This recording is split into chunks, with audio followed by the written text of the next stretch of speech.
तीखी ना नजर कोई डाले, तीखी ना नजर कोई डाले, हम लोग हैं रज़ा वाले।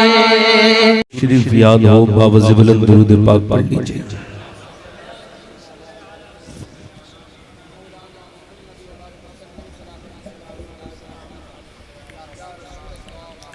बात हम्दो दुरूद लायक ताज़ीम तकरीम मिंबर शरीफ पर तशरीफ फरमा मेरे इमामी की ज़ीनत और रौनक मुअज़्ज़ज़ उलमाए अहले सुन्नत मुअज़्ज़ज़ शोरा सामीन व सामियात अस्सलामु अलैकुम व रहमतुल्लाहि तआला व बरकातुहू। खैरियत से हैं आप लोग? जिन लोगों को ये याद हो कि उनको मरना है वो मेरी तकरीर सुने,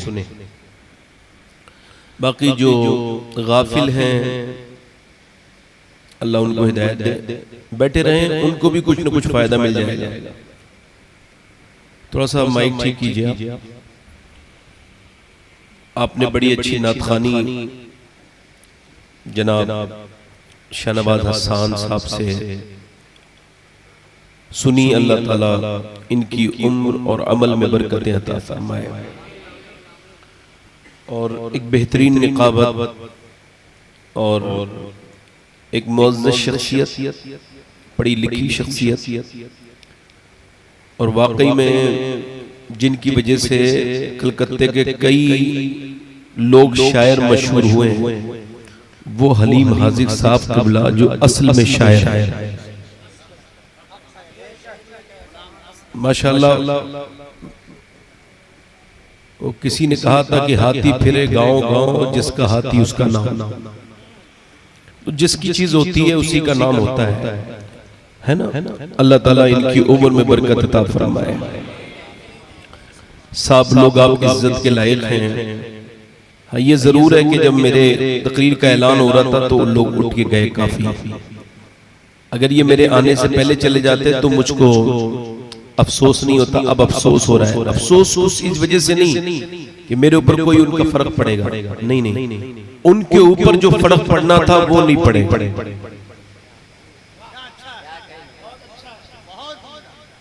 दीन को कभी भी लोगों की जरूरत नहीं है, लोगों को हमेशा दीन की जरूरत है।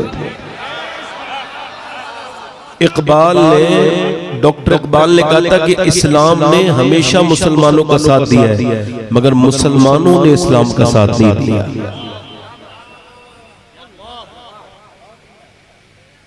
लोग हक भी उतना ही बोलते हैं जितना उनके हक में होता है।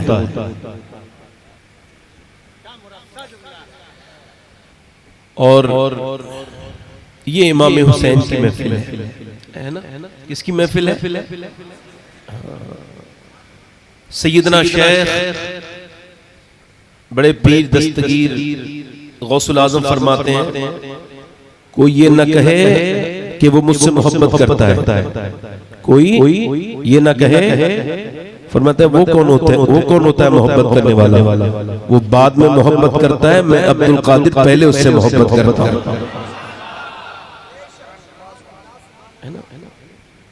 तो सब पंखों का शोर है, पंखे का शोर है थोड़ा सा। ये सवाल अगर बंद हो जाता बाकी चलते रहते। इमाम हुसैन की महफिल थोड़ी सी परेशानी उठा लो, थोड़ा उठा लेंगे थोड़ी सी। आप जो लोग दूर बैठे हैं आगे कुर्सियों पे आ जाएं, आगे की थोड़ा सा खूबसूरत हो जाएंगी कुर्सियां, आगे आ जाए। ऐसी चाय पीते पीते हल्के से आ जाए, बस ठीक है। थोड़ा सुकून हुआ, अब जरा ठीक है थोड़ा सा।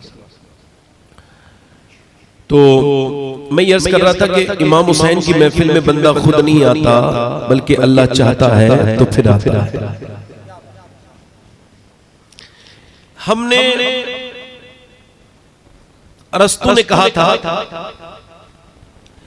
इंसान एक ऐसा गाफिल मुस्तकबिल साज है कि जिसकी मुस्तकबिल की प्लानिंग में कहीं मौत को कोई जगह नहीं।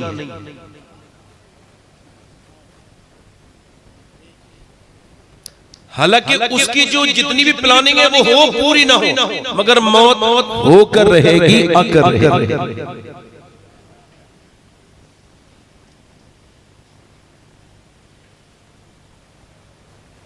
मौलाए कायनात मौला अली फरमाते हैं, जो मौत को जान लेता है उसको फिर कभी मौत नहीं आती, यानी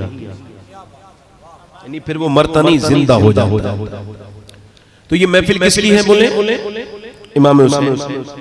और ये तशरीफ रखते हैं। मैंने तकरीर तो देखो करनी है ही, मगर उससे पहले कुछ दो दिन उम्र है इन अशार की। मतलब ये जो शेर 2 दिन पहले मैंने कहे थे, तो अगर आप कहें तो 2-3 शेर में हलीम साहब को बगर्ज़ इस्लाह और आपको बगर्ज़ बरकत सुना दूं 2-3 शेर। तो ऐसे तो नहीं, जरा दोनों हाथ उठा के बताएं जरा कितने लोग सुनना चाहते हैं। जोर से बोले या हुसैन। देखिए या हुसैन अगर रात के 1 बजे के बाद कहा जाए तो ज्यादा सवाब मिलता है। हर वो इबादत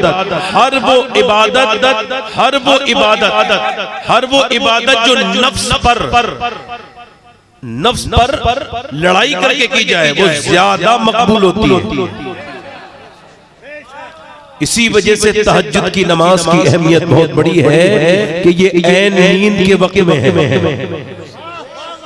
अब जब तहज्जुद की नमाज की अहमियत इतनी बड़ी है तो तहज्जुद के वक्त हुसैन के जिक्र सुनने की अहमियत भी बहुत बड़ी होगी, है ना?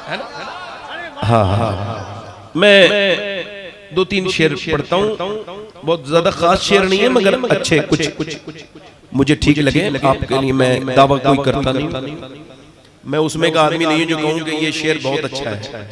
ये हिमाकत है। कभी चांद ने कहा है मैं चांद हूं, कभी सूरज ने कहा है मैं सूरज हूं। जब रोशनी होगी खुद पता चल जाएगा सूरज आ गया, है ना? कुछ लोग अपने गधों को ना घोड़ों का लिबास पहना के ना तो फिर घोड़ों में बेचना चाहते हैं, मगर चूंकि खरीदार भी उस किस्म के हैं तो बिक्री चल रही होगी। मगर 2-3 शेर पढ़ते दिल लगा के बोले जरा सुभान अल्लाह। दीने मोहम्मदी का उजाला हुसैन है,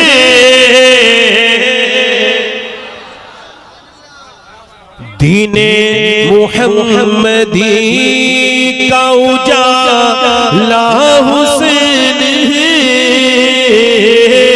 दीने मोहम्मदी का, दीने मोहम्मदी का उजाला हुसैन है, मेरे रसूल पाक का प्यारा हुसैन है। नारे तकबीर, नारे रिसालत, नारे मेरे रसूल पाक का प्यारा। और शेर अब सुने शेर। जिसने कुचल के रख दिया तख्ते यजीद को, जिसने कुचल के रख दिया तख्ते यजीद को, शेरे खुदा के घर का वो बेटा हुसैन है।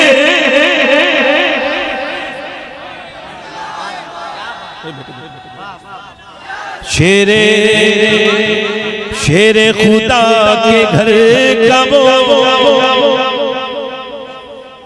और ये शेर सुनिए। इस दौर के यजीद से सुन्नी को डर नहीं, इस दौर के यजीद से सुन्नी को डर नहीं, क्योंकि हमारे सीनों में जिंदा हुसैन,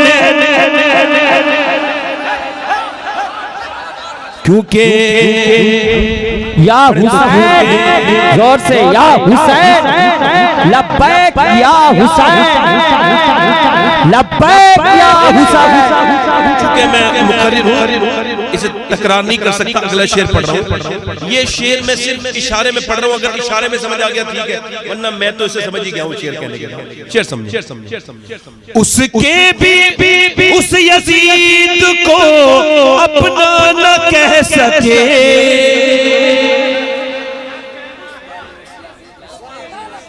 उसके भी उस यजीद को अपना न कह सके, और दुनिया ये कह रही है हमारा हुसैन।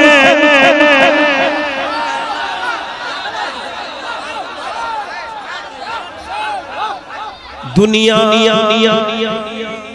और आखिरी शेर जल्दी पढ़ना है, जोर से बोले। ये शेर हलीम साहब की नजर है। पिटना ही है वो सीना जिसमें नहीं हुसैन,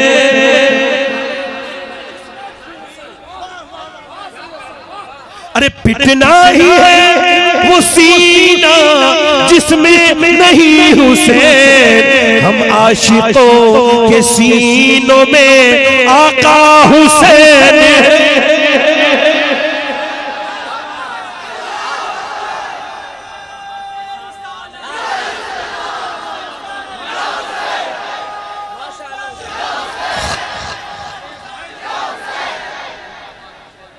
और मक्ता दुआओं के साथ। खौफे यजीदियत हो शबाहत को किस लिए, खौफे यजीदियत हो शबाहत को किस लिए, दादा है इसके गौस तो नाना हुसैन।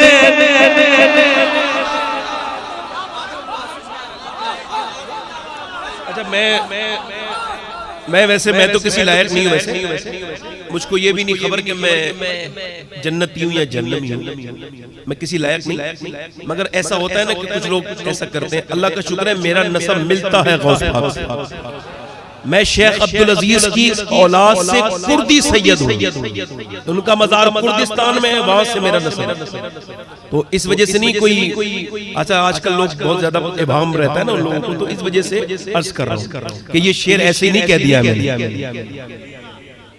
अब मैं अपनी बात शुरू कर रहा हूं, आप आराम से बैठे, को कम करें आवाज। एक इंग्लिश में फलसफा है कंपाउंडिंग इफेक्ट। ये एक फिलॉसफी है। इसको वो ये कहते हैं कि एकदम कुछ नहीं होता है। इस पर बहुत किताबें लिखी गई हैं। लोग कहते हैं फला आदमी मशहूर हो गया, एकदम नहीं हुआ। उसकी एक लंबी जो है वो मेहनत और उसकी काबिशें, उसकी कुर्बानियां उसके पीछे होती।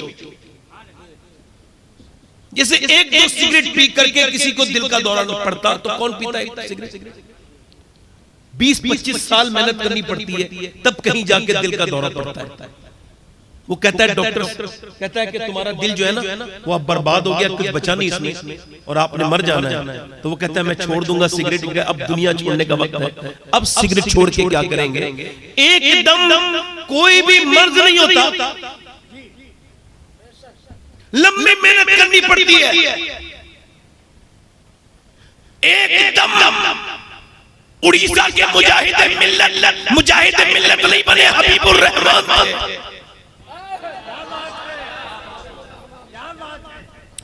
अगर कोई कहे कि एकदम, तो वो सीरत पर जुल्म कर देगा। उनकी मेहनत, उनकी कुर्बानियों को वो नजरअंदाज कर देगा। पहले हबीबुर रहमान बनता है, उसके बाद उसकी कुर्बानियां, उसकी वो कुर्बानियां जो कुर्बानियां ना आज आदमी सोच सकता है करने की बात तो छोड़ो। फिर कहीं जाकर के उस पे नजर पड़ती है बरेली के आला हजरत के बेटे की, और जब हामिद रजा की नजर पड़ी, तो जब हामिद रजा की नजर पड़ी, तब बंदा जाकर के मुजाहिद मिल्लत बना। एकदम कोई मुफ्ती आजम नहीं बनता, वरना आज भी कोई ना कोई बन जाता। उसकी मेहनतें काबिशें, और जब इमाम अहमद रजा की नजर पड़ी तो मुफ्ती आजम बना। मुफ्ती आजम बन के चमका, बगैर किसी मिसाल के समझ लीजिए। इकबाल कहता है, लोग मुझसे कहते हैं कि हुसैन ने करबला में हक अदा कर दिया, तो मैं कहता हूँ पूरी बात कहा करो, अधूरी बात मत कहा करो। पूरी बात यह है कि पहले मदीने में अली ने बाप होने का हक अदा किया और फातिमा ने माँ होने का हक अदा किया, फिर हुसैन ने करबला में हक अदा कर दिया।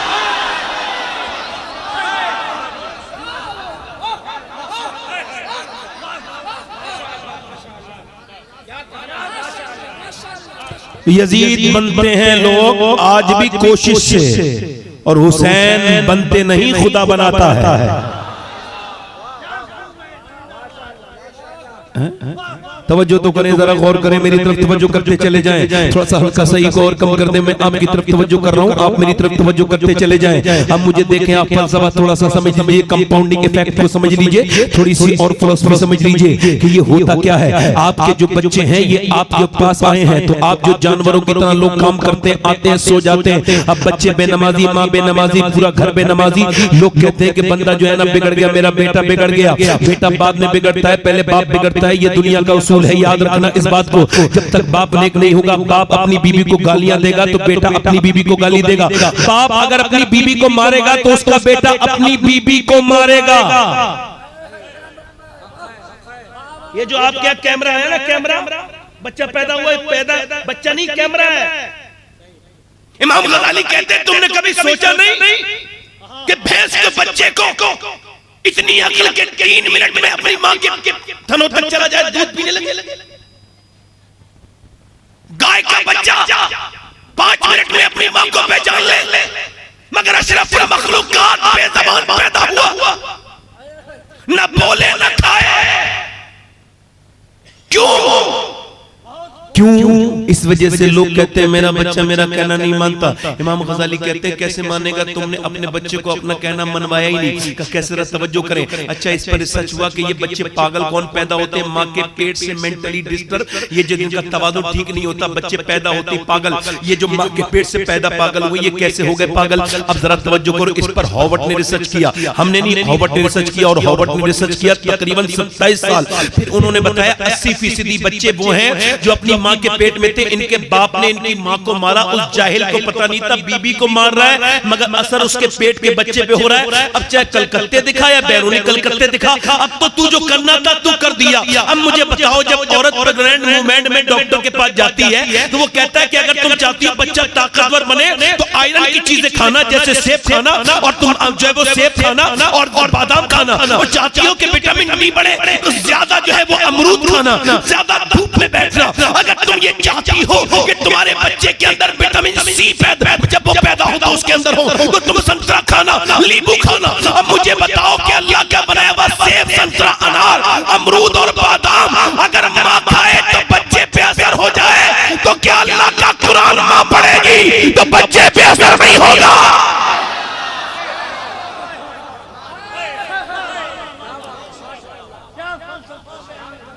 समझो। माँ अगर गुटखा खा रही है तो माँ का असर बच्चे पर हो रहा है डॉक्टर के मुताबिक। इसी वजह से सैयदा राबिया बसरी औरतों को बिठाल के कहती थी, ए औरतों, अब प्रेग्नेंट हो गई हो, अल्लाह ने तुम्हें औलाद की उम्मीद दे दी है। तुम अगर ये चाहती हो कि 9 महीने पेट में रहने वाला बच्चा दोज़खी ना हो बल्कि जन्नती बन जाए, तो तुम अपनी डिलीवरी, अपने हमल के वक्त में बिल्कुल नेक हो जाना, झूठ भी मत बोलना, क्योंकि ये पैदा बाद में होगा, तेरी आदतें इसके अंदर पहले आ जाएंगी।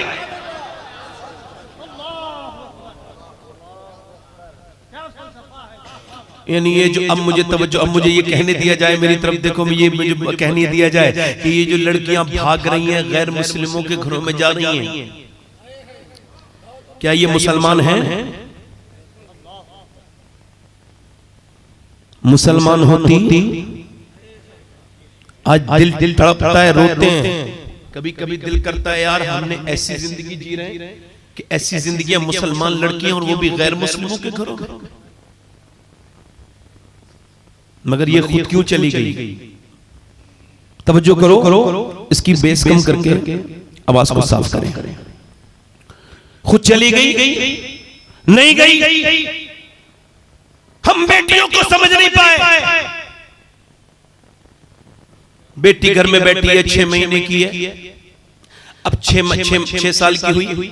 बेटी देख रही है माँ मेरी टीवी के सामने और एक सीरियल को देख रही है। सीरियल के अंदर गंदे मनाजिर भी देखते देखते बाप दयूज वहीं बैठा है, भाई दयूज वहीं बैठा है, पूरा घराना बेशरम हो गया, बेशरम हो गए। अल्लाह अकबर, माज़अल्लाह। लोगों में आपको इस वजह से कह रहा हूँ कि ये आपकी बेजा बदतमीजियां कहीं जहन्नम के जाने का सबब न बन जाए। अपने घर में टीवी पर गाने फिल्में देखने वालों, अगर तुम्हारे बच्चे जहन्नम में चले गए तो क्या करोगे? चूंकि तुमने तैयारियां तो सब वैसी कर रखी हैं, तुम्हारे नौजवान बर्बाद है, तुम्हारी बच्चियों की सोचें बर्बाद होती चली जा रही हैं। तुम हमसे क्या तकरीर करवाओगे और हम क्या तकरीर करेंगे?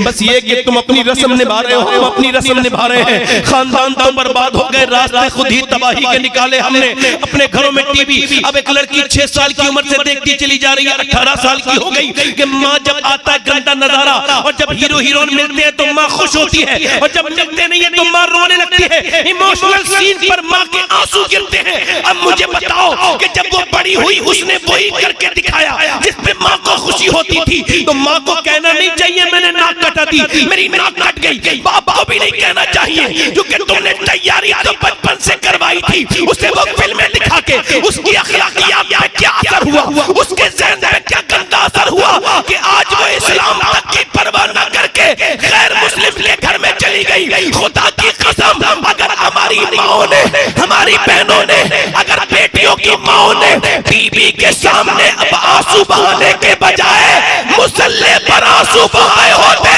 तो नाके कटती नहीं, अल्लाह सर उठा देता, बर्बाद देता।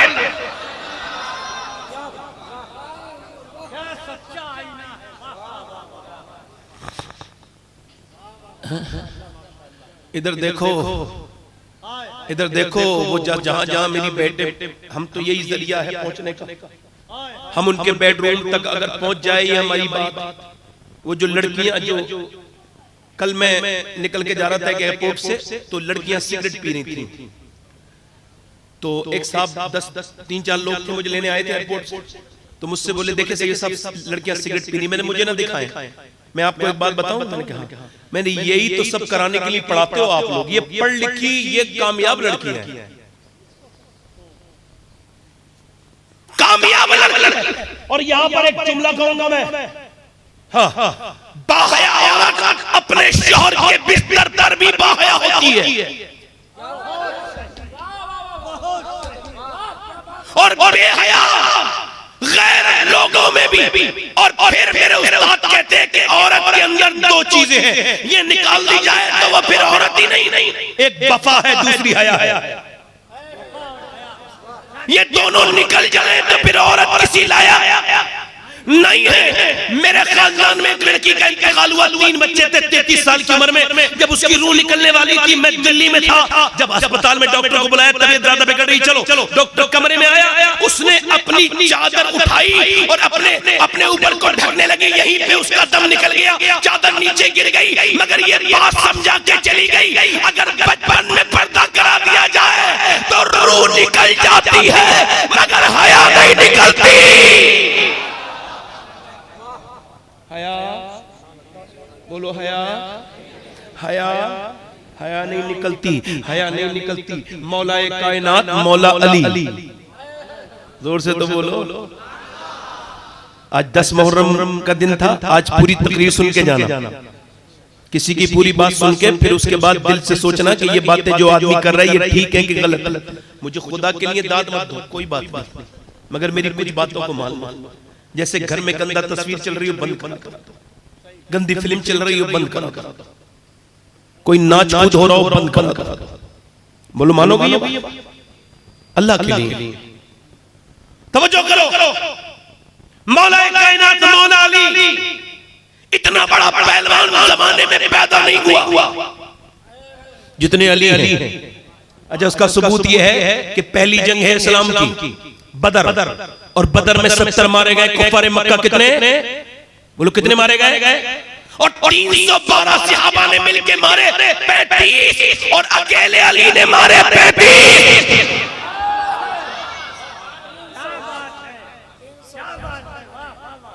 मिलके मारे और अकेले अली ने मारे कितने मारे?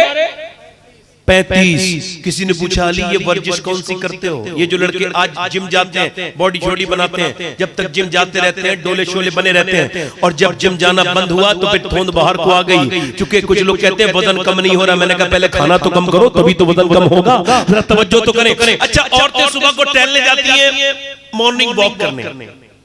वैसे मुझे तो इस पर भी एतराज है, मगर क्या जरूरत है, लोग औरतों को बुरा लगेगा। ये मॉर्निंग वॉक वाले के लिए, लड़कियों के लिए बात कर रहा हूं, औरतों के लिए।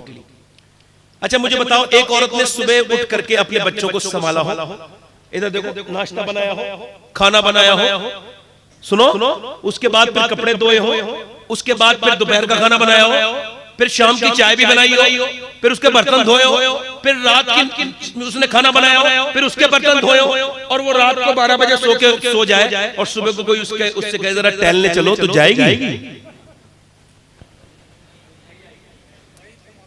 जाएगी? नहीं जाएगी। अच्छा चलो जा रही है, सेहत के लिए ठीक समझ आता है, जा रही है, मगर ये मेकअप करके क्यों जाती है?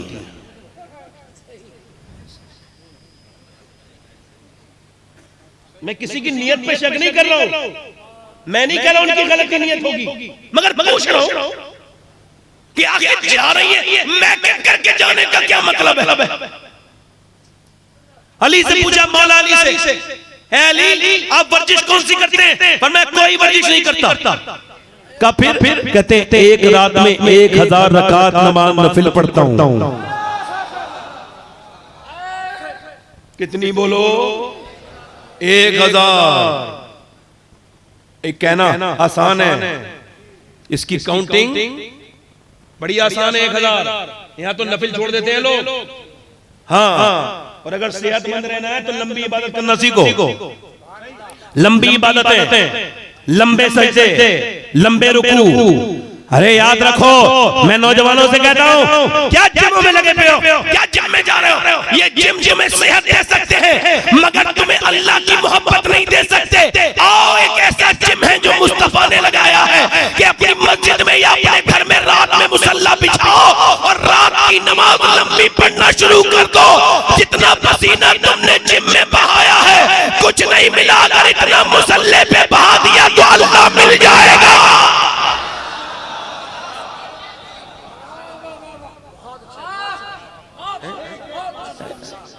सजदे में करो, सजदे में जाओ, मगर मौला अली कहते हैं मेरी शादी हो गई। बोलो शादी किसकी हो गई? जोर से तो बोलो। और शादी किससे हुई है? सैयदा तैयबा ताहिरा आबिदा जाहिदा सैयदा कायनात सैयदा आलिमा फाजिला सैयदा तैयबा ताहिरा उम्मे अबीहा सैयदा फातिमातुज़ ज़हरा। जरा गौर तो करो, जब फातिमातुज़ ज़हरा आती थी तो नबी उनके लिए सिर्फ खड़े होने होते थे, बल्कि उनके हाथ को चूमते थे, और हाथ को चूमने के बाद पेशानी को चूमते थे, और फिर हुजूर सूंघते थे। सैयदा ने कहा अब्बा सूंघते क्या है? फरमाया मेरी बेटी, तेरे अंदर से जन्नत की खुशबू आती है। बोलो बोलो बोलो बोलो बोलो, जन्नत की। अरे यार, आज तक किसी बादशाह ने अपनी बेटी को इतनी इज्जत नहीं दी, किसी बादशाह ने नहीं दी जितनी मेरे हुजूर ने दी। शादी हो गई। अच्छा, ऐसी अगर इज्जत आदमी अपनी बेटी को देने लगे तो कभी नाक कटाएगी। इसमें एक कमी यह भी है लड़कियों को दूर जाने में कि आप लड़कियों को टाइम नहीं देते, उनके साथ बैठा करो। मैं तो अपनी भतीजियों के साथ बैठ के हुजूर की बातें करता हूं। अल्लाह ने मुझे 3 बेटे दिए, बेटी नहीं कोई, तो भतीजियों के साथ बैठ के मैं पूरी सैयदा फातिमा की बातें बता देता हूं, और उन पे असर भी इसका बहुत जबरदस्त कि वो 5 वक्त की नमाज है। आप टाइम ही नहीं देते अपनी बच्चियों को, आपने वक्त ही नहीं दिया। अब मेरी बात सुनिए, मौला अली कहते हैं मेरी शादी हो गई। कहते हैं मैं मेरी फातिमा के पास गया, परेशान थी। मैंने कहा क्या हुआ फातिमा? कहने लगे हमारे दोनों बच्चे बीमार हैं, अल्लाह से दुआ करो, अल्लाह हम वो दोनों ठीक नहीं हो रहे। अब मौला अली बोले चलो दुआ करते हैं, मन्नत मांग लेते हैं। और मन्नत क्या मांगी? सैयदा फातिमा ने, ऐ अल्लाह मेरे बच्चों को शिफा दे दे, मैं 3 रोजे रखूंगी। सुभान अल्लाह। आज तो औरतें जाती हैं तावीज वाले के पास, बुरा ना मानिए कोई तावीज वाला होता भाई, मैं किसी तावीज वाले का खिलाफ नहीं हूं, सारे तावीजों में बरकत होती है, इतनी सही है बरकत होती है। इधर देखें, तावीज तो नहीं लिखते हो? अच्छा तो फिर जाओ। मैं टॉपिक बदल देता, कोई बात नहीं, दिल आजारी नहीं होनी चाहिए ना किसी की। तो वो जो है अब वो ताबीज वो फाल खोलने वाले पहले तो मुसलमानों में थे, अब तो गैर मुस्लिमों में भी है। वो पर्चा लिखते हैं और बता देते हैं ये होने वाला है, ये होने वाला है। ये पर्चे बना रहे हैं लोगों के, और पर्चों पे मुसलमान भी उनको देखते हैं, ये पर्चे बना रहे हैं। खुदा की कसम, अल्लाह का बनाया हुआ पर्चा कोई पढ़ नहीं सकता है। उसने जिसके लिए जो पर्चा बना दिया, ये खुद जो दूसरों के पर्चे बना रहा है अपना नहीं पढ़ पाएगा। जब इसकी आने वाली होगी ना तो अपना पर्चा नहीं पढ़ पाएगा। और इस पर यकीन करने वाले कितने बेवकूफ हैं। तवज्जो तो करें मेरी तरफ, मेरी तरफ गौर करें। अब वो ताबीज वाले के पास जा रही है, मेरी बेटी मेरी बहन, मेरा आदमी हाथ में आ जाए, मेरा आदमी हाथ में आ जाए, ये हो जाए वो हो जाए। बरकत के ताबीज वो लोग लिख रहे हैं जिनके खुद के घर में बरकत नहीं है। मगर मेरे कहने का मतलब ये, तवज्जो करें जरा मेरी बात पर, कि सैयदा फातिमा ने दुआ मांगी, अल्लाहु अकबर, अली दुआ कर रहे हैं, अल्लाह मेरे बच्चों को शिफा अता कर दे। इसका मतलब ये कि अहले बैत को जब कोई मसला होता था तो अल्लाह से रुजू करते थे, अल्लाह से रुजू करते थे। ए मालिक फज़ल फरमा दे, मेहरबानी कर दे। अब मुझे बताओ, दुआ करने वाला अली वलियों का सरदार हो और आमीन कहने वाली फातिमा हो तो क्या दुआ कबूल नहीं होगी? और सुनो, लोग कहते हैं, मैं आपको बताऊं कि वो कहते हैं कि लोग जन्म से महान इंसान नहीं होता। मैं मानता हूं ये फलसफा मुसलमानों को नहीं मानना चाहिए, क्योंकि हम अल्हम्दुलिल्लाह जन्म से ही तो बरकत वाले हैं। हम काफिर और मुशरिक के घर पैदा नहीं हुए, मुसलमान के घर पैदा हुए हैं। ये शुक्र अदाने की बात नहीं, ये तो ना शुक्र होगी। अच्छा, किसी ने अपनी मर्जी से अपना बाप नहीं चुना, तकदीर तो माननी पड़ेगी, तकदीर को न मानना कुफ्र है। तकदीर ये है कि किसी ने अपनी मर्जी से अपना बाप, अगर बाप चुनता कोई तो गरीब के घर बच्चे पैदा होते कभी सब बिल गेट्स के गरीब पैदा होते, गरीब के घर तो कोई बच्चा पैदा नहीं होता। मगर मर्जी से इंसान ना अपना बाप अपनी मर्जी से चुन सकता है, ना अपनी माँ मर्जी से चुन सकता है, ना अपनी बहन मर्जी से चुन सकता है, ना अपना भाई मर्जी से चुन सकता है, ना अपना बेटा मर्जी से चुन सकता है, ना अपनी बेटी का इंतखाब अपनी मर्जी से कर सकता है, ना अपनी मर्जी से नाना चुने, ना अपनी मर्जी से नानी चुने।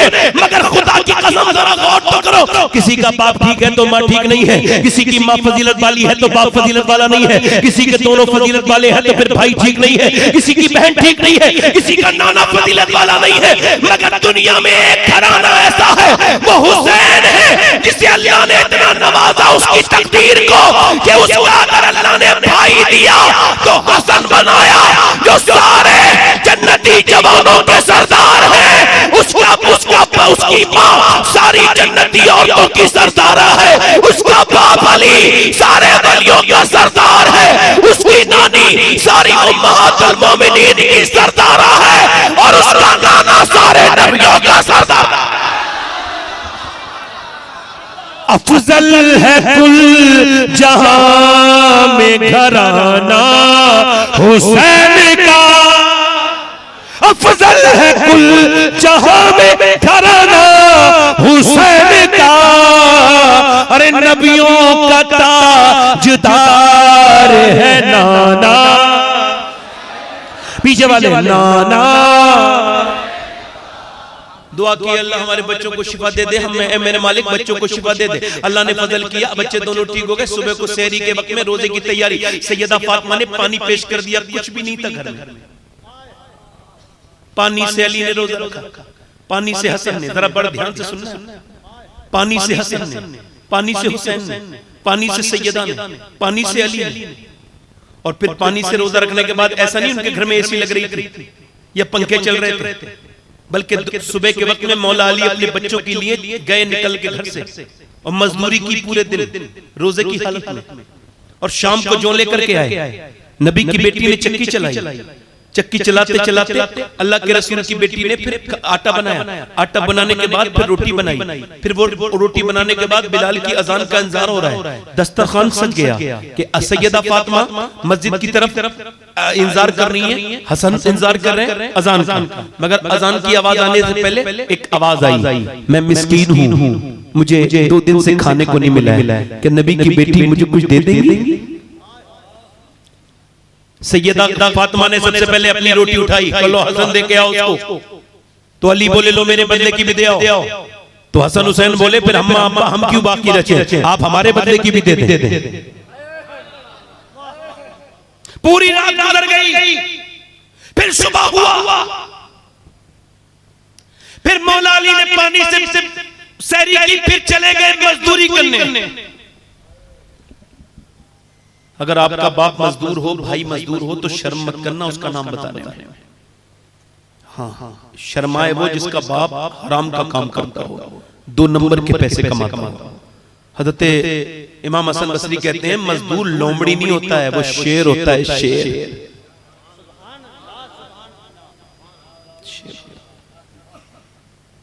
मौला अली मजदूरी करने गए, लगातार दूसरे दिन मजदूरी की, शाम का वक्त है, सैयदा ने भूखी ने खाना बनाया है, चक्की चलाई है, रोटी बनाई है, रोटी बनाने के बाद इमाम हसन को इमाम हुसैन के सामने रख दी है, इंतजार हो रहा है अजान की आवाज, मगर अजान की आवाज आने से पहले एक यतीम की आवाज आई, और यतीम की आवाज ये थी कि मेरा बाप मर गया, मैं 2 दिन का भूखा हूँ, क्या नबी की बेटी मुझे कुछ दे सकती है? मैं आपके दर पे बड़ी बड़ी उम्मीदें लेके आया हूँ, मेरी उम्र अभी कम है, कुछ कमा नहीं सकता, न मुझसे भूख बर्दाश्त हो रही है न मेरी माँ से। सैयदा ने कहा लो हसन जाओ दे के आओ।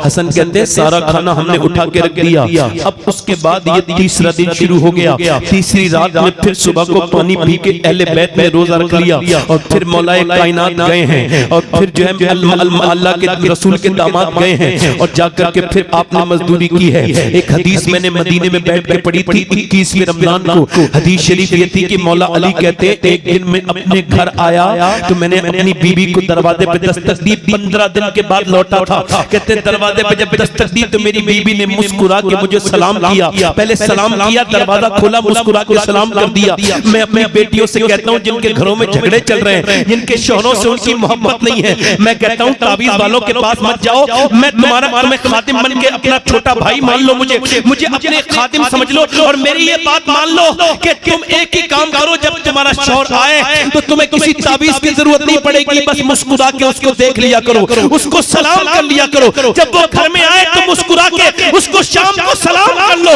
इंशाअल्लाह किसी ताबीज की जरूरत नहीं पड़ेगी, क्योंकि सारे ताबीज एक तरफ है और सैयदा फातिमा का तरीका एक तरफ है, किरदार फातिमा एक तरफ है। किसी घर में तलाक नहीं होगी, क्योंकि जब मर्द आए तो औरत को झुक जाना चाहिए, अच्छे से उसका इस्तेमाल करना चाहिए। वो औरतें कितनी बेवकूफ है जो मेकअप करती है पार्टी के लिए, मेकअप करती है शादी के लिए, और अपने आदमी के सामने अच्छे कपड़े नहीं पहनती। अरे तुमको शर्म आनी चाहिए, गैरों को दिखाने के लिए पहनती हो, अरे उधर दिखा के पहनोगी तो गुनहगार हो जाओगी। और अगर तुम्हारे मेकअप पे तुम्हारे शौहर की नजर पड़ी, आला हज़रत फरमाते अगर उसने मोहब्बत से तुझे देखा और तेरे मेकअप को पसंद कर लिया, अल्लाह तुझे एक सदके का सवाब अता फरमा देगा।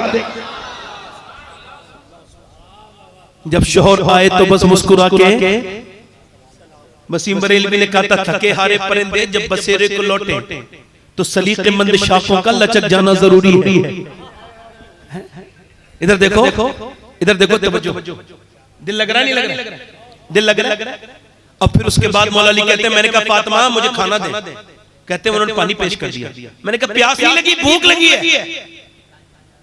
कहते हैं मौला अली जब मैंने ये कहा ना तो फातिमा अंदर गई, मैंने कहा खाना नहीं आई, फिर मैंने कहा खाना नहीं, फिर मैंने आवाज दी फातिमा खाना नहीं लाई आप, अंदर से रोने की आवाज आई।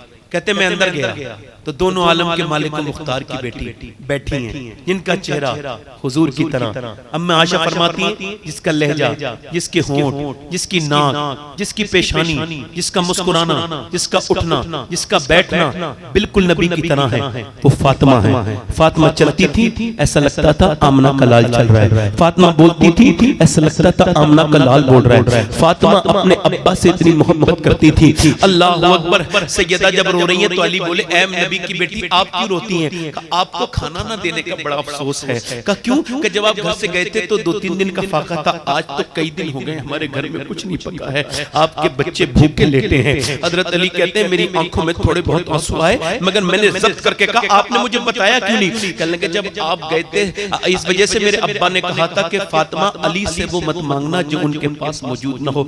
मौला अली कहते हैं मैं खड़ा था, बैठ गया दीवार के साथ और फिर बहुत रोया कि अल्लाह फातिमा को तो मेरे दिल का भी हाल पता है कि मेरे पास पेट भर भर के खा के अहले बैत को नहीं समझ सकते हम लोग। उठे मौला अली, मैंने कहा, कहते फिर फातिमा भी रोने लगे। मैंने क्यों रोती है फातिमा? कह लगे मेरे सरताज मेरे अब्बा के घर में आज 16 दिन से चूल्हा नहीं जला है। अली कहते हैं अपने बच्चों का गम तो बर्दाश्त था, मगर हुजूर की बात सुन के तड़प गया।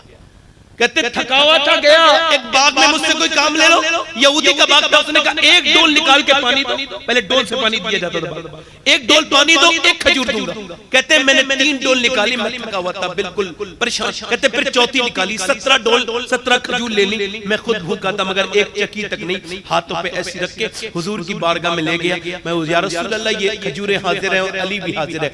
हुजूर ने मुस्कुरा के देखा, कहा अली खैरियत से आए? कहा, कहा तुम्हारी बीवी फातिमा भूखी है, हसन हुसैन भूखे, उनके लिए नहीं लेके गए? तो मैंने कहा हुजूर मुझे फातिमा से ज्यादा, हसन से ज्यादा और हुसैन से ज्यादा आपसे मोहब्बत है या रसूल अल्लाह। आपसे अली आपसे मोहब्बत करता है। हुजूर ने दोनों हाथ उठा के दुआ की, ऐ अल्लाह मैं अली से राजी हूं, तू भी इससे अली से राजी हो जा।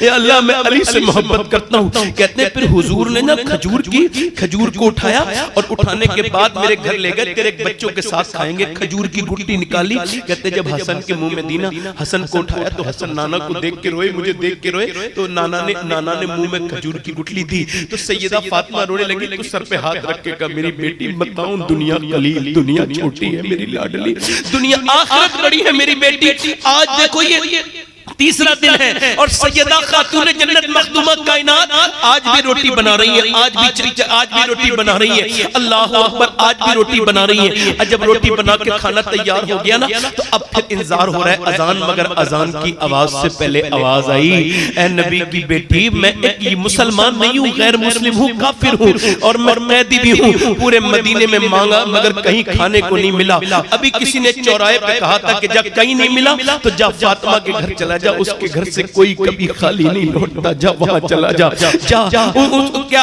आप मुझे कुछ दे देंगी? हालांकि मैं मुसलमान नहीं हूं, मुझे आप कुछ दे देंगी? अल्लाह अकबर, एक रोजेदार लोग और वो भी अहले बैत, एक काफिर के लिए उठाया खाना, कहा लो हसन दे आओ सब, और हसन हुसैन भी दे के आ गए। और उसके बाद जब ये दोनों मस्जिद में पहुंचे ना, अल्लाह अकबर, तो ऐसे इनके कपकपाहट जिस्म पे थी भूख की वजह से। हसन हुसैन बिल्कुल पीले हो रहे थे। मेरे नबी ने दोनों को चूमा और दोनों को चूमने के बाद फिर अली के माथे को चूम के कहो मेरे अली तूने 3 दिन जो खाना खिलाया ये अल्लाह को इतना पसंद आया है और मुझ मुस्तफा को कि अल्लाह ने अभी जिब्राइल को भेजा है और कहा है वयुतइमून अत्तुआमा अला हुब्बिही मिस्कीनन व यतीमन व असीरा। ओए फातिमा खाना खिलाए, अल्लाह राजी हो जाए। नबी मोहम्मद का वो घर है कि जिस घर अल्लाह अकबर, कितने आप खुद न खाते हैं, भूखों को खिला देते हैं। कैसे साबिर है मोहम्मद के घराने वाले, मगर ये रोजे 4 दिन नहीं चले, ना 2 दिन चले, मगर सिर्फ 3 दिन चले। ताकि सैयदा फातिमा बता रही थी, ओ यजीदियो मेरे बच्चों को 3 दिन से तुम डरा नहीं सकते, क्योंकि करबला तो 50 साल के बाद होगी। मदीने में तैयारी पहले ही करवा दी गई है।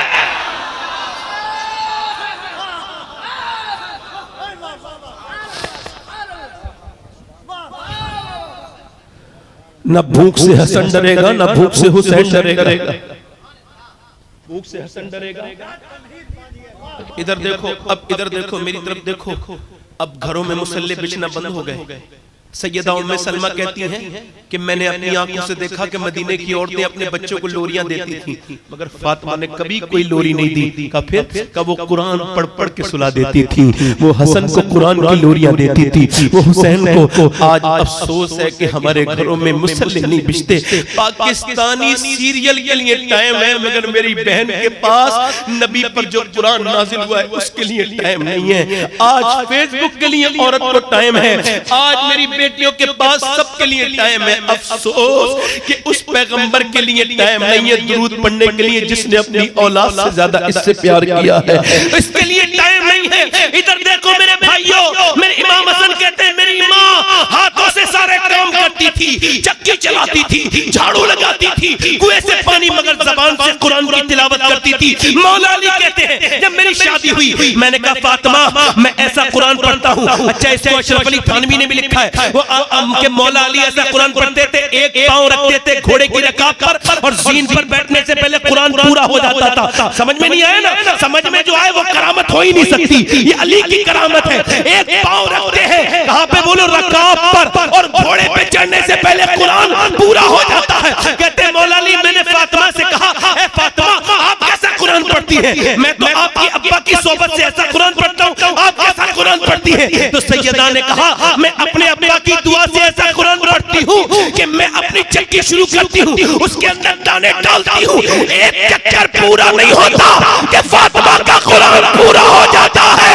अरे जब माँ ऐसा कुरान पढ़े और बाप ऐसा कुरान पढ़े तो बेटा अगर नेज़े पे चढ़ के कुरान पढ़ दे तो हैरत की बात क्या है?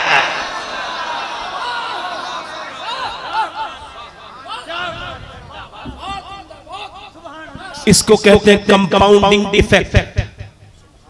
पहले फातिमा, फिर अली, फिर हुसैन, फिर हसन, फिर ज़ैनब, फिर ज़ैनब। अब करबला में बोलूं थोड़ा सा या कहो तो खत्म कर दो? बोलो 1 घंटा हो गया मुझे। दिल लग रहा है नहीं लग रहा? दिल लग रहा है? तवज्जो। हुसैन, अच्छा देखो मिशकात शरीफ की हदीस है, हज़रत इब्ने अब्बास अब्दुल्ला बिन अब्बास कहते हैं कि मैंने हुजूर को 10 मुहर्रम के दिन देखा, एक शीशी में खून था और हुजूर की जुल्फों पे कुछ गर्द थी। मैंने कहा हुजूर ये क्या है? फरमाया करबला से आ रहा हूं, मेरे बच्चे शहीद कर दिए गए और करबला के सारे लोगों का खून इसमें है।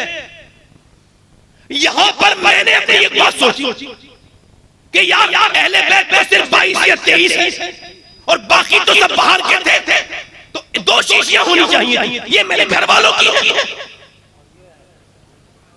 और ये उनके जानिसार की है, मगर एक ही शीशी में हुर और हुसैन दोनों का खून है।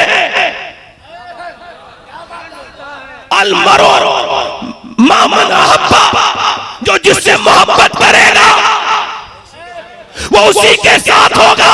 मेरे नबी ने सारे लोगों के खून मिला के ये बता दिया, अगर वो कलकत्ते का हो, अगर वो बंबई का हो, अगर वो चाहे वो हैदराबाद का हो, चाहे वो हिंदुस्तान का हो, चाहे वो किसी दुनिया के कोने का हो, अगर उसके दिल में हुसैन की मोहब्बत है तो वो कयामत के दिन अलग नहीं होगा, वही होगा जहां हुसैन होंगे।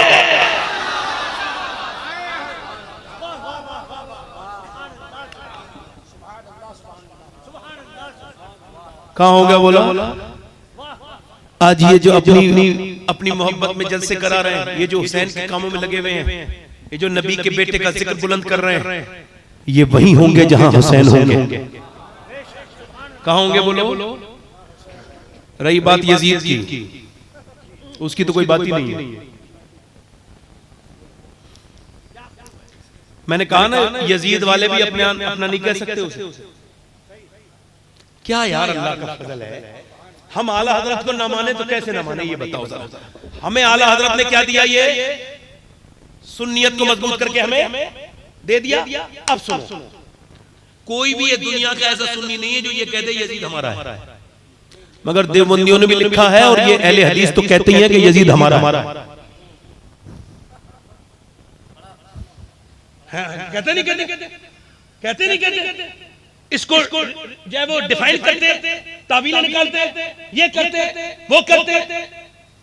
तवज्जो करो, वो करते नहीं, दुनिया को ये दिखाते हैं कि देखो हमारे दिलों में यजीद की मोहब्बत इसी वजह से है कि हम कयामत के दिन यजीद के साथ जहन्नम में होंगे, और तुम्हारे दिलों में जो हुसैन की मोहब्बत है तुम हुसैन के साथ जन्नत में होगे। बचेंगे नहीं। यजीद ने कहा, इमाम ने मदीना छोड़ दिया। क्या छोड़ दिया बोलो? ये तो सुना ही होगा ना आपने वाकयात, तो मैं मुझे सुनाने, मेरे जैसे लोगों को वाकयात नहीं सुनाने चाहिए, कुछ बातें उसमें से करनी चाहिए। मगर अगर करबला का वाकया भी मैं बयान करूंगा, दिल लग रहा है, लग रहा है? बोलो आप लोग, कहो तो खत्म कर दूं, कहो तो 1 घंटा तो हो ही गया। दोनों हाथ उठा के बताओ जरा कलकत्ते वालों, जोर से सुभान अल्लाह अल्लाह। अब तवज्जो करो। इमाम ने फरमाया भाई मेरे जैसा यजीद जैसे की बेअत। अच्छा, आप अपनी मस्जिद के इमाम साहब को बर्दाश्त कर लोगे कि वो किसी शराबी के पास बैठे? बर्दाश्त करोगे? अगर वो किसी जानी के साथ बैठे बर्दाश्त करोगे? किसी सट्टेबाज के पास बैठे बर्दाश्त करोगे? किसी औरतों का नाच देखने वाले के पास बैठे बर्दाश्त करोगे? अरे जब एक मस्जिद का इमाम, उसकी हैसियत इतनी बड़ी है कि वो भी शराबी के साथ नहीं बैठ सकता, तो हुसैन तो हम सब इमामों के भी इमाम हैं। वो कैसे यजीद के हाथ में हाथ दे दे? फरमाया मेरे जैसा यजीद जैसे की बेअत, मेरे जैसा यजीद जैसे की बेअत। तो फिर उसके बाद जंग है। क्या है बोलो? जंग है। इमाम ने मदीना छोड़ा, मक्के आ गए। मक्के पे खुतूत लिखे गए, इतने खुतूत को इमाम करबला पहुंच गए। मुस्लिम बिन अकील शहीद हो गए। सारे वाकया सुने होंगे आपने। करबला पहुंच गए, और जब इमाम करबला पहुंचे तो आपने तकरीर की, और तकरीर यही थी कि देखो मैं हुसैन इब्न अली हूं। क्या हूं? देखो कभी कभी तकब्बुर नहीं होता, जैसे कोई इस बात के लिए अपनी जात को बता दे कि भाई मुझसे आप मसला पूछ सकते हैं, मैं आलिम हूं, तो ये तकब्बुर नहीं। इमाम ये इस वजह से बता रहे थे कि ये कल कयामत के दिन ना कह दे।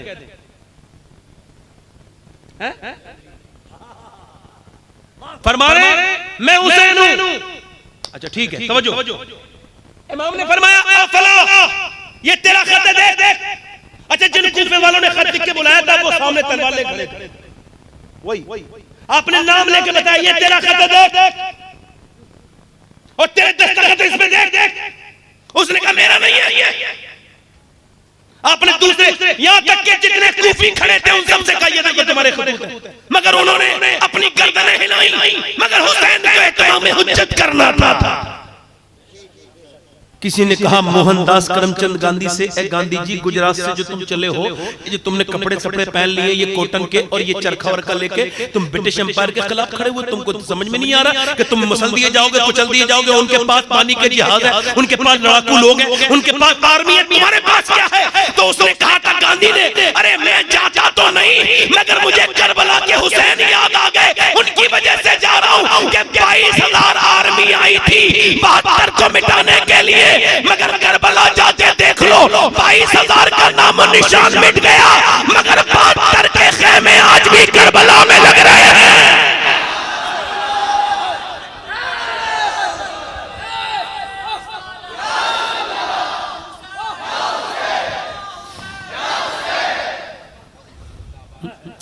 अब देखो इमाम अली मकाम ने तकरीर कर दी। अब इसके बाद अल्लामा निभानी ने एक नुक्ता लिखा है, अब यहाँ पे देखने का, इधर देखो, अब्बास, जोर से बोलो सुभान अल्लाह।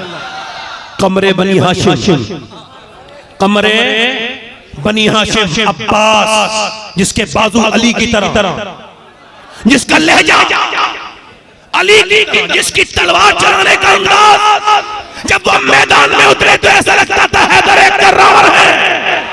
मगर तवज्जो करना, निभानी लिखते हैं, इमाम ने फरमाया चिराग बुझा रहा हूं, यजीद को हुसैन चाहिए, तुम अपने अपने घर जाओ।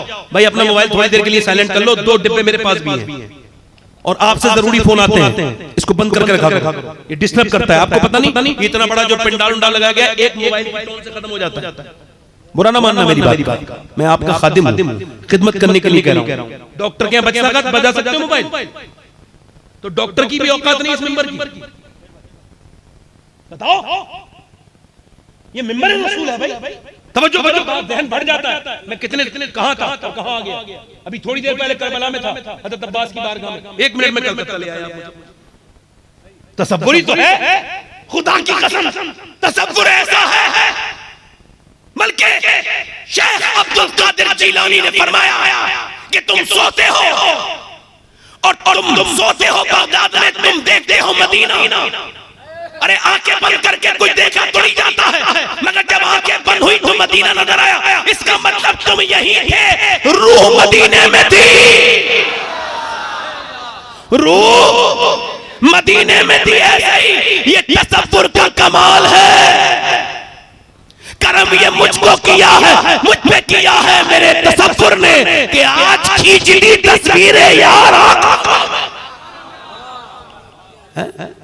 मेरे इमाम ने फरमाया कि भाई यजीद को कौन चाहिए? हुसैन। मैं चिराग बुझा देता हूं, जिसको जाना हो चले जाओ। चिराग फरमाया अब्बास, तवज्जो करना इस लफ्ज पर, अब्बास चिराग बुझाओ। चिराग बुझ गया। फिर उसके बाद आपने कहा अब्बास चिराग जलाओ। तो सारे लोग ऐसे बैठे थे, आंखों में आंसू थे, रो रहे थे। आपने फरमाया गए नहीं? कहने लगे आपको छोड़ के कहां जाएंगे? आपको नाना को छोड़ के हमारे बाप दादे बद्र के मैदान में नहीं गए, तो आपको कैसे छोड़ के चले जाएंगे? हम आपके आशिक हैं हुसैन। इमाम ने फरमाया फिर देखो अर्श की तरफ, जब अर्श की तरफ देखा सबको जन्नत में अपने अपने महल नजर आ रहे थे, सबको महल नजर आ रहे थे। मगर ये अल्लामा ने लिखा, यूसुफ नभानी ने, इसमें बात एक बहुत सोचने की है। हुसैन ने कहा चिराग बुझाओ अब्बास से और चिराग जलाओ अब्बास से, क्योंकि हुसैन जानते थे और कोई जा भी सकता है मगर मेरा अब्बास नहीं जाएगा। मेरा अब्बास, मेरा अब्बास, मेरा अब्बास कह रहे हैं, अब्बास कह रहे हैं भाई जाने दो, मुझे जाने दो, मुझे जाने दो। कहते नहीं तुम मेरी फौज किस्से पे सलार हो, तुम नहीं जाओगे। इमाम ने फरमाया उसके बाद एक के बाद एक शहीद हो गए, ओनो मोहम्मद तक शहीद हो गए। कहने लगे आका मुझे जाने दो। कहा नहीं नहीं नहीं, तुम नहीं जाओगे, तुम मेरी फौज किस्से पे सलार हो। जब सब कट चुके थे, जब शहीद हो चुके, तो अब्बास इमाम हुसैन की तरफ देख के बोले कौन सा लश्कर है जिसका मैं जिम्मे सलार हूं, आप मुझे जाने दें। जब सकीना रोई, जब सकीना रोने लगी, इमाम से कहने लगे मेरी भतीजी रो रही है, अब तो जाने दे, पानी लेके आऊंगा। इमाम ने फरमाया ठीक है जाओ। एक हाथ में मशकीज़ा, एक हाथ में तलवार। हुसैन ने कहा जाओ। वो हज़रत अब्बास गए 22,000 को चीरते हुए आप पहुंच गए दरिया पर। मुझे बताओ 22,000 से निकल के चला जा सकता है कोई? 22,000 से निकल के, मगर जब निकले ना तो जितने आए काटते हुए चले गए। ऐसा काटा कि लोगों को ऐसा लगता था कि ये मैदान करबला नहीं है बल्कि मैदान बद्र है, जहां अली अपनी तलवार चला रहा है, अली की तलवार चल रही है। ऐसा काटा, काटते काटते जब पहुंचे आप दरिया पर, इमाम ने कहा था मेरे हुसैन, मेरे अब्बास जा और जा करके दरिया पे से पानी भर ला। मैंने इमाम से कहा पहले क्यों नहीं भेजा? कहा इस वजह से मैंने उसका टारगेट बनाना था कि अगर मैंने उसका टारगेट बनाया था करबला में टारगेट बनाया था दरियाए फुरात, अगर मैं उसको टारगेट दरियाए फुरात दिया था, वो फुरात तक पहुंच गया। अगर टारगेट यजीदी बना देता तो कोई यजीदी नहीं बचता।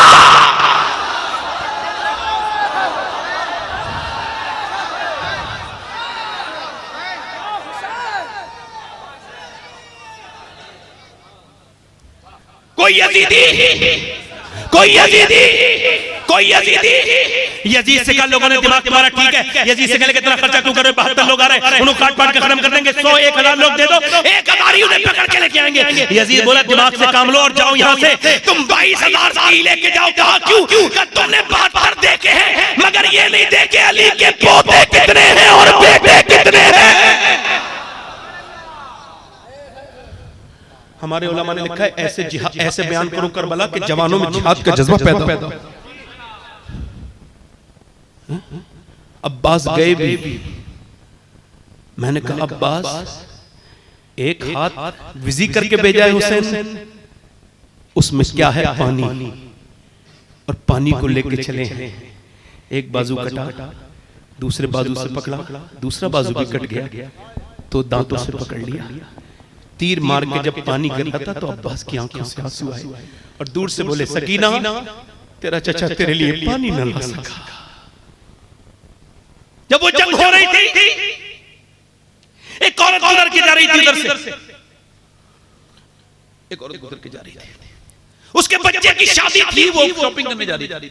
अपने बेटे से देख के तो कैसे शोर मच रहा है, बेटा आके रोने लगा, देख के आया रोने लगा, कहने लगा अम्मा मैंने इतना खूबसूरत इंसान कभी नहीं देखा था, मैंने सामने देखा सूरज से ज्यादा एक शख्स का चेहरा चमक रहा था, उसके चेहरे पे इतना नूर था, मैं करीब गया, मैंने पूछा ये कौन है जिनके खिलाफ लोग जंग लड़ रहे हैं, वो जो सामने खड़े हैं, पहचाना नहीं, फातिमा के बेटे हैं, अली के लाडले हैं, नबी के जो कांधों में खिलते थे ना वही हुसैन हैं। और ये कह के अपनी माँ से बोला, मैंने हुसैन पे बड़ा सख्त इम्तिहान का वक्त देखा है। माँ बोली, मेरे बेटे मैंने आज तक तुझसे अपनी दूध की कीमत नहीं मांगी, अपने अभी तक दूध का बदला ऐसा कर, आज दूध का बदला दे देगा। का बोल माँ, का कल हुसैन पर जान दे दे, मैं ऐसी शादी करके क्या करूंगी कि हुजूर का घर लुट रहा है, मैं अपने घर का बेटे का घर बसाऊं, मेरे ईमान ये गवारा नहीं करेगा, मेरे बेटे चल। बेटा भी खुश खुश अपनी माँ के साथ चल दिया। इमाम उसके पास गई, कहने लगी मैं बेवा हूँ, मेरे बच्चे को कबूल कर लो। इमाम ने फरमाया ले जा, पहले उसने बड़े इसरार किया ना, रोने लगी। इमाम ने कहा ठीक है चला जा, चली जा। अब वो गया और जब वो लड़ा तो उसने काटे तो कई, मगर सब एक साथ आ जाते थे ना भेड़िए। अब जब माँ ने देखा मेरा बेटा जंग में है तो ऐसे करके अपनी झोली फैला रही है, अल्लाह मेरे बेटे को शहादत की मौत अता कर दे। जैसे ही जंग में उसकी गर्दन कटी है, माँ की झोली में आके गिरी और जैसे गिरी माँ ने उस झोली में से सर को उठाया और अपने बेटे की तरफ, अपने बेटे के सर को यजीदियों की तरफ फेंक के कहा, ये लो यजीदियों, जो चीज हम अल्लाह की राह में दे देते हैं वापस नहीं लेते।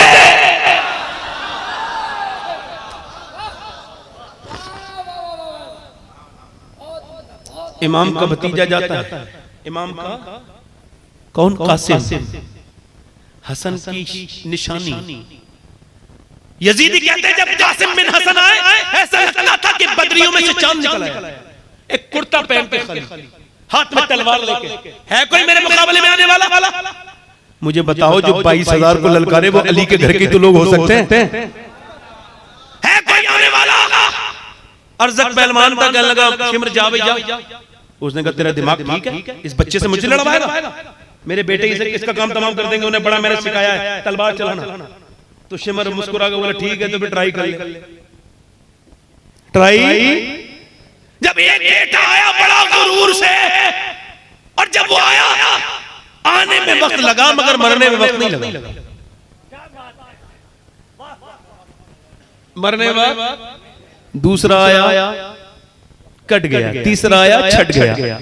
ऐसे आन के आन में तलवार चल रही थी यार। दादा का असर पोते में होता है कि नहीं होता है? बोलो जरा, बोलो तो। घुमा घुमा के अब सबसे आखिर में वो मुतकब्बिर बदबख्त आया, आके बोला अबे हसन इब्ने अली, हसन इब्ने अली के बेटे कासिम, मुझे जानता है मैं अर्ज़क हूं, मेरा नाम सुना होगा तूने।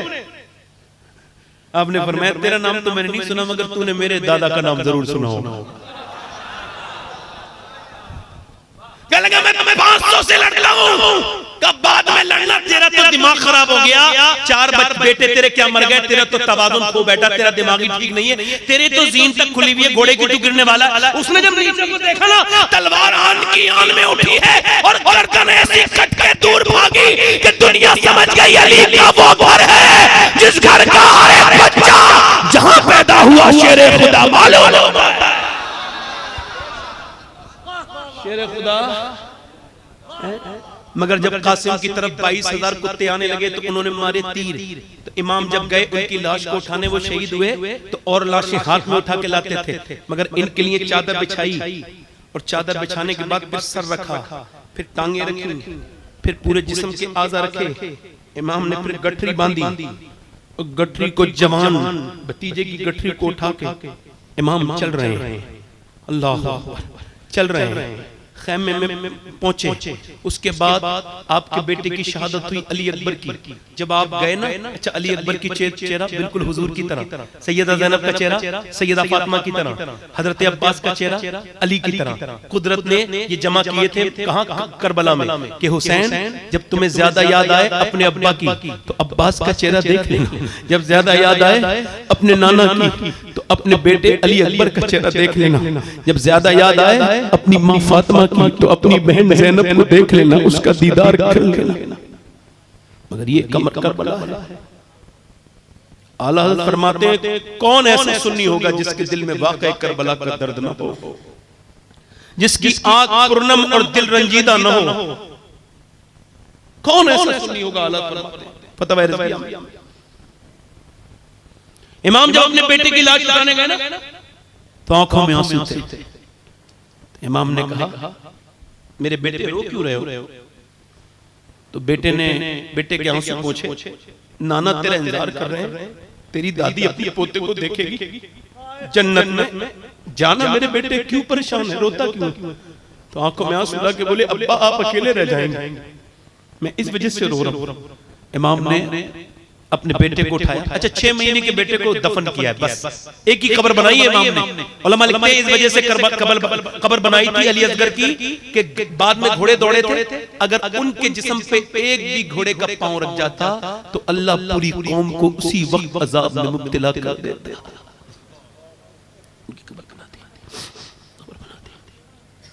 इमाम फिर आके पटका बांधते अपना जुब्बा, अपने नाना का इमामा तलवार ली, जुल्फ़िकार बाबा की तलवार नाना ने दी, लेके चलने वाले पीछे से किसी ने कांधे पे हाथ रख के कहा अब्बा मुझे घोड़े पे बिठा दो।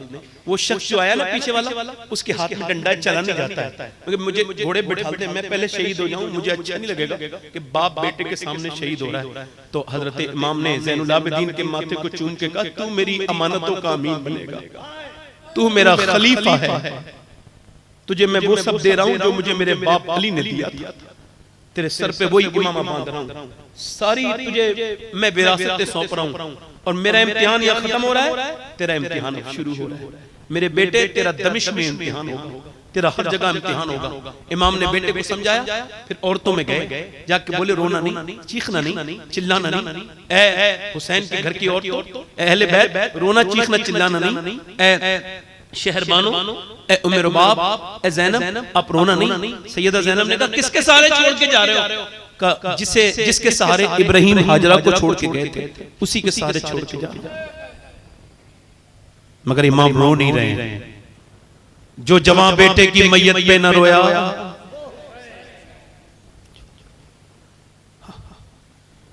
इमाम जब चले तो घोड़े को बढ़ा रहे हैं मगर घोड़ा चल नहीं रहा है। आपने नीचे को देखा तो सकीना थी, इमाम ने सकीना को प्यार किया, कहा अब्बा मुझे छोड़ के जा रहे हैं? मैं कहता हूं ज़ैनब मैं आप पर सलाम भेजता हूं।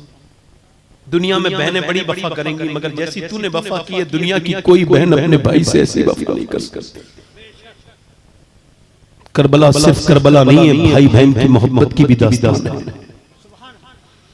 करबला से मैंने बहुत कुछ सीखा है, आप भी कुछ सीखिए जो नहीं सीखे। इमाम ने अपनी बेटी को हटाया, तसल्ली दी और चल दिए। जब कोई कलकत्ता एयरपोर्ट से कोई दम्माम जाता है, सऊदीया जाता है, जब कोई काम करने के लिए गैर मुल्क जाता है तो उसकी बहन रोती है कि मेरा भाई सऊदी जा रहा है, मगर ज़ैनब का भाई कुर्बान होने जा रहा था। कितना बड़ा कलेजा, तो रोई नहीं। फातिमा के लाडले का आखिरी दीदार है, हश्र का हंगामा बरपा है मियाने अहले बैत, हूरे करती हैं उरूसाने शहादत का सिंगार, खूबरू दूल्हा बना है हर जवाने अहले बैत, अपना सौदा बेचकर बाजार सुना कर गए, कौन सी बस्ती बसाई ताजिराने अहले बैत। इमाम चले, थोड़ी देर लड़ने के बाद वो डर गए। आपने इतने काटे, कोई मुकाबला कौन कर सकता था। उन्होंने तीर मारे, पहला तीर लगा, वापस पीछे पलटे तो देखा ज़ैनब की आवाज आई। कहा रोई थी ज़ैनब? कहा भाई सीने में आपके तीर लगा, बहन तकलीफ हुई है, अकेली रह जाऊंगी। इमाम ने कहा बहन नाना की हदीस है, औरत की आवाज भी औरत है, बाहर मत निकलना, मैं दीन बचाने आया हूं। आए हाय हुसैन, इतने जख्मों के बाद भी नाना की हदीस है याद है, आवाज देते ना मेरी बहन बाहर ना निकलना। काश कि मैंने शादियों में अपनी बहन से कहा होता ले मेरी बहन दुपट्टा ओढ़ ले। क्यों? कहा हुसैन के सीने में तीर लगा था, उन्होंने अपनी बहन से कहा था मेरे तो कोई तीर नहीं है, मैं हुसैन का गुलाम हूं, कह रहा हूं ले ओढ़ ले। काश मैंने हम अपनी बीवियों से कहते, अपनी माओ से कहते ना सर खाली अच्छा नहीं लगता, ये लो दुपट्टे। काश कि हमने दुनिया को दुनिया के चक्कर में ना पड़े होते, काश समझ पाते। इमाम फिर गए मैदान जिहाद में, और जब गए तो आप आपकी तरफ तीर मारे गए। अब मुझे बताओ कि जब 10-15 हजार तीर आएंगे तो कोई जगह ऐसी होगी जो ना लगे। एक तीर सीने में लगा था, उसको निकाल ही रहे थे कि फिर दूसरा तीर माथे की हड्डी में जाकर पेवस्त हो गया, उसको निकाल ही रहे थे कि फिर और तीरें और नेज़े और फिर जमीन पे जब तशरीफ लाए घोड़े से गिरने लगे ना नीचे को, तो गिरते गिरते लब हिल रहे थे और लबों पे मालूम है क्या था? ऐ अल्लाह मेरे नाना की गुनहगार उम्मत को बख्श देना, अल्लाह मेरे नाना की गुनहगार नीचे आ रहे हैं, पूरा जिस्म पूरा जख्मों से चूर चूर है, कोई जगह ऐसी नहीं है। ये वो जिस्म है जिसे मेरे नबी प्यार करते थे, ये पेशानी कौन सी थी जिसमें नबी बोसा देते थे? पूरे जिस्म पर भूखे हैं, प्यासे हैं, पूरे जख्म है। इमाम नीचे तशरीफ लाए, नमाज पढ़ चुके थे मगर सजदा शुक्र के लिए सर झुका दिया, सर झुकाया, ऊपर से शिमर में खंजर रख दिया, ऊपर से खंजर चल रहा है, नीचे से जबान कह रही है अल्लाह हुसैन से राजी हुआ कि नहीं हुआ, मालिक हुआ कि नहीं हुआ? इस नवासे पर मोहम्मद मुस्तफा को नाज है, ऐसे बेटे पे अली और फातिमा को नाज है। सजदा तो सबने किया मगर तेरा नया अंदाज है, तूने वो सजदा किया जिस पर खुदा को नाज है। अल्लाह अकबर। जब ऊपर से खंजर चले और नीचे से अल्लाह की हमद बयान हो तो फरिश्ते फिर हंगामा पैदा कर रहे हैं। अल्लाह ने फरमाया फरिश्तों तुम ही कहते थे ना हम सजदा करने के लिए काफी हैं, बताओ ऐसे सजदा कर सकते हो? ऐ फरिश्तों तुमको क्या पता कि जवान बेटे की लाश को अपने सामने गिरता देख के सजदा करना कितनी बड़ी बात है? तुमको क्या पता कि भतीजे भांजों की लाशें उठाकर सजदा करना कितनी बड़ी बात है? तुमको क्या पता कि 3 दिन के घर वाले भूखे प्यासे हो और खुद भूखा प्यासा रह के सजदा करने की कौन सी बात है? इमाम सजदे में है, शमशीर वक़फ़ कातिल हो खड़ा और कोई रहे सजदे में पड़ा, कहती है ज़मीन करबला इस शान का सजदा खेल नहीं, इमाम ने सजदे में किया है और मेरे इमाम की सीधी गर्दन को काट दिया गया है। मगर उन बीबियों को सलाम करना चाहूंगा, मैं ज़ैनब आपको सलाम करना चाहूंगा, मैं उम्मे रुबाब आपको सलाम करना चाहूंगा, मैं आपको शहरबानो सलाम करना चाहूंगा, मैं सकीना आपको सलाम करने चाहूंगा कि जब सूरज डूबने लगा तो अहले बैत ने कहा सैयदा ज़ैनब ने नमाज की तैयारी करो, तयम्मुम कर लिया, पानी तो है नहीं। सारी बेटियां बीबियां हुसैन की सजदे में हैं। ऐसे नमाजी औरतें देखी कहीं आपने कि उधर ऊपर घोड़े दौड़ रहे हैं, भतीजे बेटों की लाश पर घोड़े दौड़ रहे हैं, उनकी हड्डियां टूटने की आवाजें आ रही हैं, मगर अहले बैत के घर की औरतें नमाज पढ़ रही हैं। सजदों तुम सजदों से क्यों खाली हो गए? तुमने सजदे करना क्यों छोड़ दिए? तुम्हारी पेशानियों में ऐसी क्या हो गई बात कि अब ये तड़पती नहीं सजदों के लिए? ये लुटा हुआ काफिला जब मदीने पहुंचा तो हजरत अली की एक बीबी जिंदा थी। उन्होंने देखा इमाम ज़ैनुल आबिदीन को तो चेहरा ढक लिया, तो इमाम ज़ैनुल आबिदीन आए, बोले क्या दादी भी पोते से पर्दा करती है? का अंता ज़ैनुल आबिदीन? का हाँ। मेरे लाल तेरी दाढ़ी सफेद हो गई? हाँ। 2 घंटे जो मैंने अपने घर वालों को कत्ल होते देखा है, उसने मेरी दाढ़ी पूरी सफेद कर दी, पूरी सफेद कर दी। मैं पूछना चाहता हूं अपनी बहनों से, अपने भाइयों से, हर बुराई का नाम यजीद है और अच्छाई का नाम हुसैन है। तुमने कितनी नमाजें पढ़ी, तुमने कितने अल्लाह को राजी किया? कब्रें हमारा इंतजार कर रही हैं। नौजवानों ये क्या जमानियां हैं कि जो फेसबुक की शिकार हो गई? मैं नौजवानों तुमसे कह रहा हूं अपने ज़मीर से पूछना, तुम्हारी तन्हाइयां बर्बाद हो गई, तुम्हें मोबाइल ने गंदा कर दिया, तुम्हारी अंदर से सोच बेकार हो गई, तुम्हें इंस्टाग्राम की गंदी वीडियो ले गई, तुम्हें वीडियो नाच ले गए। यजीद भी नाच देखता था, तुम भी नाच देखते हो।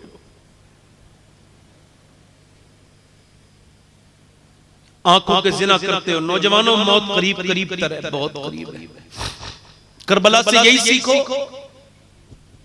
हुसैन करना शहीद होता तो आज घर घर यजीद होता।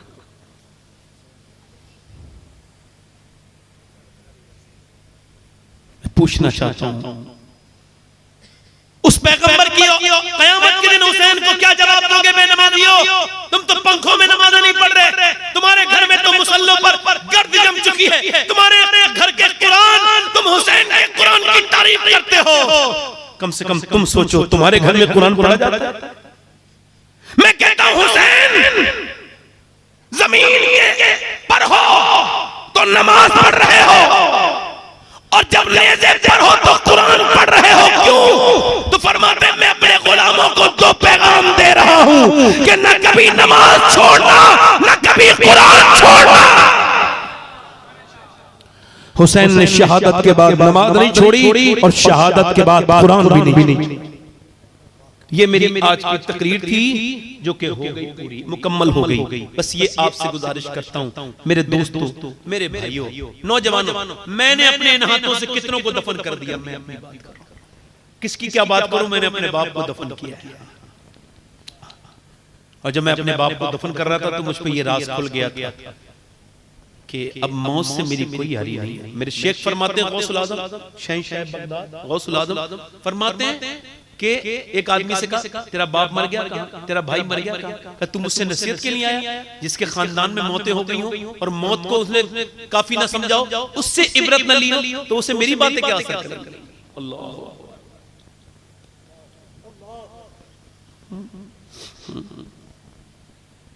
हजरत अली के जब तलवार मारी गई ना, ऐसे करके तलवार मारी तो ये कट गया पूरा। तो इमाम हसन कहते हैं मेरे अब्बा क्या दुआ कर रहे थे मालूम है? ए अल्लाह अली को बख्श दे, अली के अमल बहुत थोड़े हैं, अली के अमल थोड़े हैं, जन्नत में हुजूर के घर के सामने घर है, अमल तो हमारे थोड़े हैं। मौत करीब करीब आ रही है। कभी कलकत्ता के पोस्टमार्टम हाउस पे जाके देखना, तुम्हारी तरह मेरी तरह कितने जवानों की लाशें पड़ी हैं और चीरने वालों के पास टाइम नहीं। वो कहने कल दोपहर के बाद चीरेगा। जाओ वहां भी अगर दिल तुम्हारा न संभले तो अस्पतालों में जाओ, कितने बीमार ऐसे हैं जो जिंदगी की लड़ाई लड़ रहे हैं। एक लड़के का एक्सीडेंट हुआ था, मैं उसको दिल्ली में देखने के लिए गया, अपोलो में, तो उसके दोनों पांव कट चुके थे। तो मैं उसके घर गया, उसको पता था मेरे पांव कट चुके हैं। मैंने कहा मेरे भाई कैसे हाल है? तो मेरा हाथ पकड़ के रोने लगा आपने मुझसे 50 बार कहा होगा नमाज पढ़ लो, पर मैं नमाज नहीं पढ़ पाया। आज मेरा दिल करता है नमाज पढ़ने का, मगर मेरे दोनों पांव कट चुके हैं, मैं अब अल्लाह के सामने खड़ा नहीं हो सकता। कभी नहीं खड़ा हो सकता।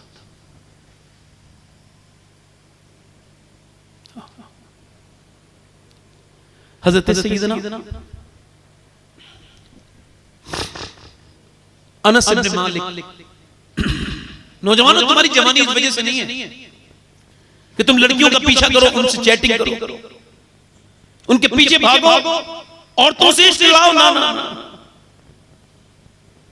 ये इश्क तुम्हारे लिए फायदेमंद नहीं है। तुम्हें तो अल्लाह ने इस वजह से पैदा किया तो मदीने वाले से मोहब्बत करो। इश्क दुनिया वाले ने तो कह दिया था कि इश्क निकम्मा करता है। बरेली से आवाज आई थी, इश्क तेरे से जलने से छुटे सस्ते। अनस इब्न मालिक की आखिरी बात कर रहा हूं।